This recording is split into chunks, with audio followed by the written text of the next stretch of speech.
Todos sabemos a importância do rap como ferramenta de mudança de vida. A letra de contestação muitas vezes foi motivo de perseguição, colocando o gênero musical atrás dos demais em oportunidades, o que de forma alguma impediu os seus talentosos membros de se tornarem o gênero mais escutado do mundo. É por isso que muita gente se identifica com o rap, pela superação que ele vende na prática e não só nas músicas. E o estilo cada dia mais ganha força, seja lá fora ou aqui no Brasil.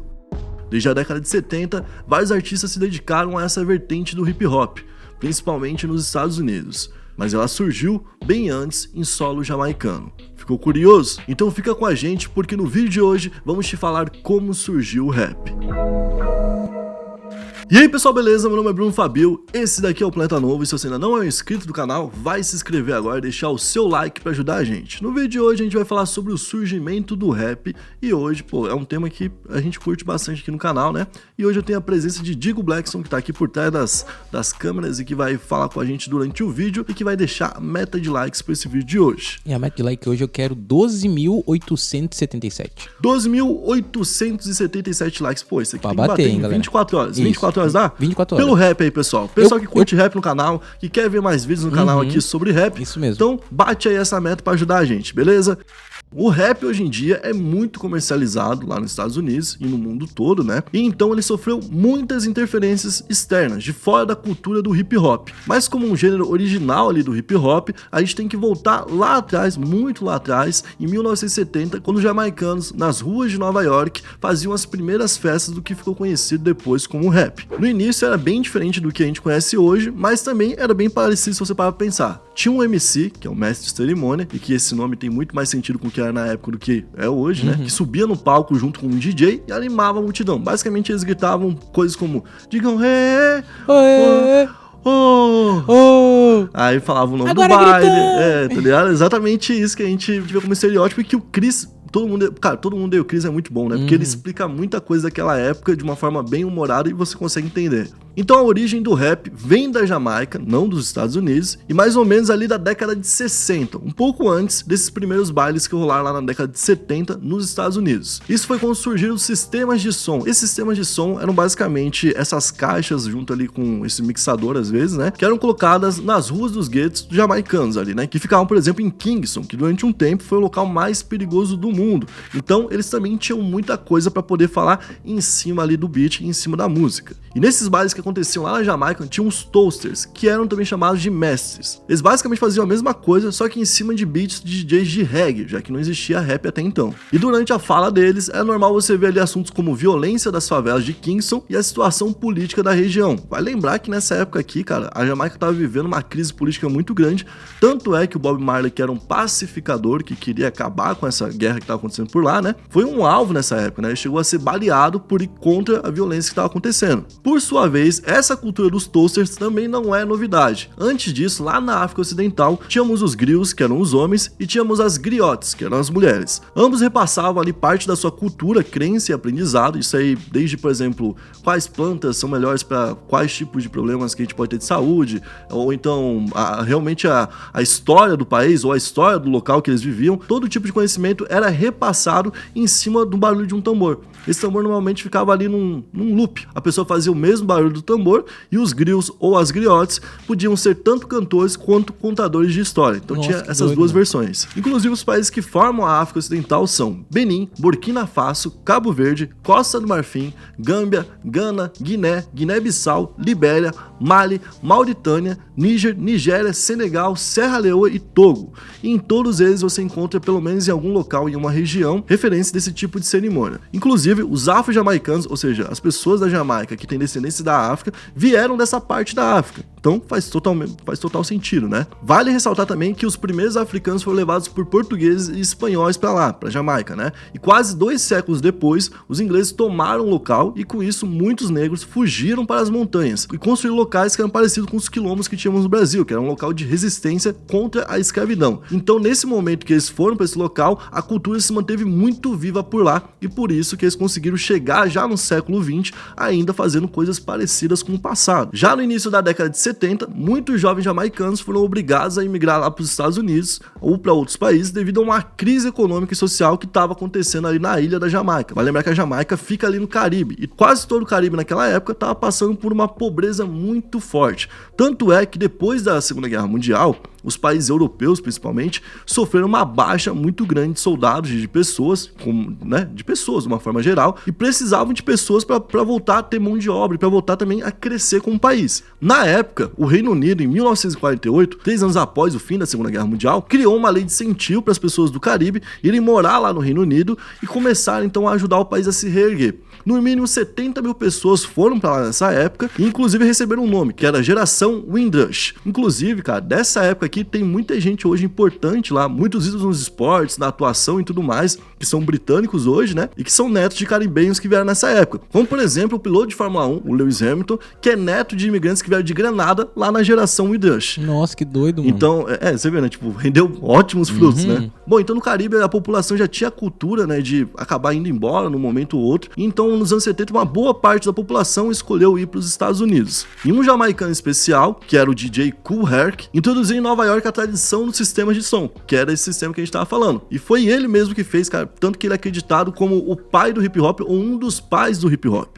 Ele também é conhecido como criador do termo B-Boy e Big Girl. Nessa época o trabalho dele foi muito importante porque ele foi a primeira pessoa a levar os discos do James Brown lá pros bailes, né, e isolava a batida da música para que o MC pudesse ali fazer então a sua parte em cima da batida. E também, cara, tinha uma dificuldade. Nessa época não era fácil você pegar o beat de uma música, isolar e tudo mais. Fazer então, o instrumental, né? Exatamente. Então muitas vezes o que eles faziam? Tinha uma parte da música que não tinha canto, eles aproveitavam naquela parte e ficavam no repeat daquela parte. Tanto é que quando a gente pensa na discotecagem ali, a gente pensa em 2 discos, né?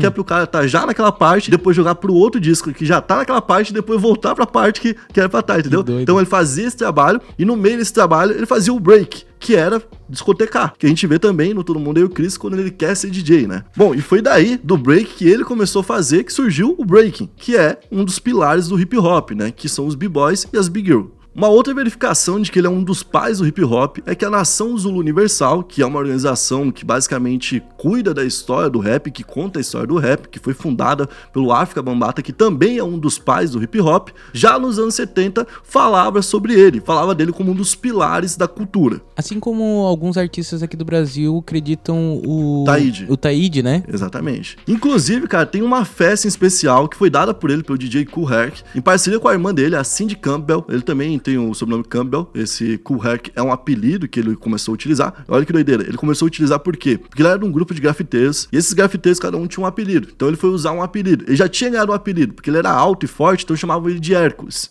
Entendeu? Então ele mudou o nome dele pra Kool Herc. Então ele, junto com a irmã dele, no dia 11 de agosto de 73, na Avenida Sandwick, no número 1520, fizeram a primeira festa que seria o nascimento do hip hop e que seria, inclusive, a data de nascimento da cultura. Isso é confirmado tanto por ele quanto pelo Afrika Bambaataa, que são as lideranças máximas que a gente tem dentro do gênero. Tanto é que o local em 2017 foi rebatizado de Avenida Hip Hop Boulevard. Esse local, inclusive, até hoje é um ponto turístico e muita gente vai pra lá pra conhecer onde surgiu o gênero, né? O Afrika Bambaataa, que a gente citou aqui, é muito importante, por quê? Porque ele foi o primeiro a utilizar o nome hip hop. E também foi uma liderança muito forte pro movimento, não só pro movimento hip hop, como pro movimento negro. Quando o James Brown, por exemplo, que foi o primeiro disco que eles tocaram ali nessa primeira festa, né? Quando ele foi preso, ele criou uma campanha pra libertá-lo. E em 1984, ele teve o prazer de ser o primeiro nome do rap a trabalhar com o rei do funk, com o rei do soul, né? Imagina. Então, tipo, quando o James Brown gravou com um gênero que tava surgindo, cara, isso foi tipo, pum, toma esse holofote aí, entendeu? O Bambaataa, ele era um cara pacificador também, tipo, muito parecido com a tradição que vinha da Jamaica, que falava de amor, de igualdade, de como as pessoas deveriam cooperar por um mundo melhor. Que lembra também o reggae, né? Os caras antes rimavam em cima do reggae. Então ele criou vários tipos de beats naquela época e alguns até mais dançantes, mais pra balada mesmo, entendeu? E foi baseado no trabalho dele que surgiu um subgênero, já é tipo uma vertente do rap, o Miami Bass. O Miami Bass já surgiu lá nos anos 80, cara, pra você ver. Nos anos 70 e 73 tem a primeira festa da história do hip hop. Nos anos 80 a gente já tem subgêneros surgindo dentro do rap. E é o Miami Bass que deu origem ao funk carioca dos anos 90 e início dos anos 2000. Inclusive a gente teve um álbum que estourou muito aí no TikTok, que foi o álbum do FBC com o Vor, acho que é Vor que fala, se eu estiver falando errado me perdoe, que é o álbum Baile, né, que tem a música, você tá solteira, vamos ficar de casa. Aquilo lá é o Miami Bass, é o trabalho do África Bambata. Pô, e pior que o disco é do começo ao fim com aquele ritmozinho, né? Sim, que é um pouco mais acelerado, que é pra realmente você poder dançar. Bom, e as primeiras gravações de rap oficiais, né, que não eram pirateadas, porque tinha isso. No início, você tinha o cara que tava improvisando ali, tentando encaixar o beat pro cara rimar em cima. Logo depois vieram as primeiras gravações, que eram feitas em cima desse beat assim. Pode crer. Então, era tudo música considerada pirata. E quando a gente teve as primeiras gravações de rap 100% originais, né, foram feitas por alguns grupos, e um deles, que é um dos mais importantes, é os Last Poets, que seriam os últimos poetas, né? Esse nome Últimos Poetas, inclusive, virou meio que um apelido para quem fazia esse tipo de música, que era uma música quase que falada. Se você para pensar no rap, muitas vezes você mais fala do que canta, né? Que era uma música quase que falada em cima de um beat que tinha um loop, né? E por que tinha esse nome? Era baseado em um poema de um sul-africano chamado Kyoraptse, que falava que era a última geração de poetas que existia no mundo, até que as armas vencessem tudo e dominassem o mundo. Então, tinha esse poema que era muito impactante, né? E eles utilizaram esse nome para dar um nome pro grupo. E o grupo se tornou tão referência que, igual eu falei, virou meio que, pô, então tu é um dos últimos poetas. Pô, que entendeu? Da hora, né? E tu pode... É da hora, mas olha essa que doideira. O grupo original, ele era formado por pessoas que têm nome. Era o Dylan Kane, o David Nelson, e o Abeldum e o Wally. Esses caras aqui, que eram desse grupo aqui, depois tiveram um outro problema. Ficou tão grande essa fama deles que eles tiveram dificuldade de lançar um disco com o próprio nome. Nossa. Então eles tiveram que colocar no início um original. Então eles eram os originais Últimos Poetas. E em 1971, eles soltaram o primeiro disco deles, que atingiu o top 10 dos Estados Unidos já naquela época. Ou seja, a gente tem ali um grupo que estava fazendo uma música que ainda não tinha nome, ninguém sabia direito o que era aquilo, e que só 2 anos depois a gente ia ter ali a festa, que foi considerado o surgimento de um gênero que eles já estavam participando. Olha que doideira. Nessa mesma época surgiu o beatbox, que basicamente era você fazer um beat, né, com a boca, com você mesmo. Então você não precisava mais da caixa de som, que era o que os jamaicanos tinham trazido lá pro Bronx, lá pra Nova York. Então isso facilitou muito pro rap poder se espalhar por aí, né? E inclusive fez com que surgissem ali as batalhas, que a gente pode fazer um outro vídeo só falando sobre o surgimento das batalhas. Pô, e pior que tem até batalha de beatbox, tá ligado? Os caras fazem uns beatbox muito cabreiro. Um dos caras que eu acho que é referência pra todo mundo, que é um dos primeiros a aparecer, é aquele cara do Louco Academia de Polícia, né? É verdade. Que fazia todo tipo de som com a boca. O cara é realmente muito foda. Então dessa maneira começaram a surgir vários MCs que eram muito importantes e que rimavam em cima do beatbox, como por exemplo lá em Nova York mesmo, Jay-Z e Notorious Big. E logo depois que o rap passa a ter uma maior aceitação e que começa a ter acesso ao estúdio de gravação, que não foi fácil, levou mais de uma década pra isso acontecer, né? Surge o Gangsta Rap, que era basicamente uma narração do que acontecia dentro dos guetos dos Estados Unidos. E esse novo estilo é representado principalmente por Snoop Dogg, Cypress Hill, Public Enemy, que inclusive são os maiores ídolos do Racionais MCs. O Mano Bell já contou uma história que eles, se eu não me engano, eles invadiram um hotel, assim, eles pularam por cima do muro pra conhecer os caras, porque, verdade, tipo, eram muito fãs. Imagina, tipo, os caras, tipo, na época não eram conhecidos, ainda não tinham o trabalho todo reconhecido que eles têm, e foram lá como fã tietar os caras, né? Então, tipo, você tinha o Public Enemy, você tinha o NWA, Tupac e outros que ficaram muito famosos. Então, se por um tempo eles precisaram, por exemplo, da validação do James Brown, da validação do Will Smith, da validação do Quincy Jones. O Quincy Jones, pra quem não sabe, ele produziu ali, o Michael Jackson produziu o maior álbum da história do Michael Jackson, né? Talvez o maior álbum da história da música. É um cara muito premiado, tem não sei quantos Grammys aí na carreira. Então, quando esses caras deram uma validação, a porta obrigatoriamente teve que ser aberta pro rap, né? E daí pra frente, o rap ajudou a criar vários subgêneros, como, por exemplo, Miami Bass, que a gente já citou aqui, o Trap, que hoje tá muito grande no mundo, o Drill, que tá surgindo, que é recente, e o Bling Bling, que foi um termo criado lá em 99, já em 99, né, pelo Lil Wayne, quando ele participava de uma espécie de boy band, que era chamada de Hot Boys. Então, esse Bling Bling, inclusive, faz, obviamente, referência ao barulho das correntes e tudo mais, hoje é autoexplicativo, né, mas na época foi ele que criou, e ele deu origem a um tipo de rap muito conhecido aqui no Brasil também, que é o rap ostentação. E falando de rap no Brasil, o surgimento do rap no Brasil é totalmente diferente, né, ele começa a acontecer, assim, de forma mais incisiva ali por 86, quando a a gente tem o DJ1 e o Taíde fazendo bastante sucesso no Brasil. Inclusive, essa dupla foi a primeira do Brasil a fazer sucesso dentro do rap. Antes disso, ali quem era muito importante, e eles também colavam nesse local, era a Estação São Bento, que era basicamente o coração do rap no Brasil. A galera ia pra lá pra reunir os 4 elementos, que era o DJ, o MC, o grafite e o b-boy. Se hoje uma música do rap tem dificuldade para concorrer com uma música mais comercial, que eles chamam de comercial, né? Naquela época era praticamente impossível, cara. Porque as músicas de rap costumam ser maiores, são mais longas do que o permitido e tocam em assuntos que não é todo mundo que quer tocar. Então só nos anos 90 a gente teve os primeiros raps brasileiros tocando na rádio. Tendo inclusive, mano, a música do Racionais, se eu não me engano, tem uma música do Racionais, que eu acho que é O Homem na Estrada. Foi a primeira música da história a tocar em uma rádio específica. Eu não vou lembrar qual, cara. É foda da informação assim, né? Mas eu lembro que essa música foi a primeira da história a tocar com mais de 7 minutos. Então, tipo, era um absurdo aquela música estar tocando. Mas tava tanta gente pedindo que os caras, obviamente, uma hora cederam, né? Quando tem a graninha por trás, quando tem audiência, quando entrega algo, eles acabam cedendo. E como a gente falou, os primeiros a fazer sucesso foi o DJ1 e Taíde, mas antes deles também existiram alguns MCs que são citados, como por exemplo o MC Pepeu. Um outro nome que é acreditado hoje em dia como o dono do primeiro rap do Brasil é o Jair Rodrigues. Talvez isso aí pouca gente saiba, né? Que é com aquela música, que é a música mais famosa dele, até onde eu sei, que é Deixa Isso Pra Lá, né? Deixa que digam, que falem, tá claro. E ele lançou essa música em 1964, cara. Nossa, e olha que doideira. Na época, era o samba do Jair Rodrigues. Porque não existia rap.